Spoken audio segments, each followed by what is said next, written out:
আসসালামু আলাইকুম বন্ধুরা, আশা করি সবাই ভালো আছেন। আজ আমি চলে এসেছি কৃষকদের ধান মাড়াই করা দেখতে। এই যে সোনালী ধানের মাঠ, এটা শুধু ফসল নয়, এটা একজন কৃষকের এক বছরের স্বপ্ন।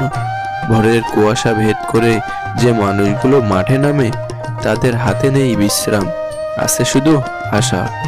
আজ ধান মাড়াইয়ের দিন, রোদ মাথার উপর, চারিদিকে ধুলা উড়ছে, ঘামে ভিজে যাচ্ছে শরীর, তবুও থেমে নেই কৃষকের হাত।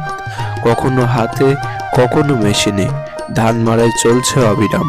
প্রতিটা ধান যেন বলে দেয় পরিশ্রম মানে কি। এই ধান ঘরে উঠবে বলেই কৃষকের মুখে একটু হাসি, কিন্তু সেই হাসির আড়ালেই লুকিয়ে আছে ঝড় বৃষ্টি, খরা আর ন্যায্য দামের অনিশ্চয়তা। আমরা যখন নিশ্চিন্তে ভাত খাই, তখন খুব কমই মনে রাখি এই মাঠের কথা, এই মানুষগুলোর কথা। আগে যেখানে দিনের পর দিন লেগে যেত ধান মাড়াইয়ে, আজ মেশিনের ছোঁয়ায় কাজ কিছুটা সহজ হয়েছে।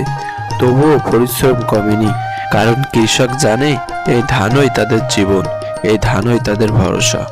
এই মাঠ, এই ঘাম, এই ধান মাড়াইয়ের শব্দ, এর মাঝেই লুকিয়ে আছে আমাদের বেঁচে থাকার গল্প। সব কৃষকের প্রতি রইল গভীর শ্রদ্ধা ও দোয়া।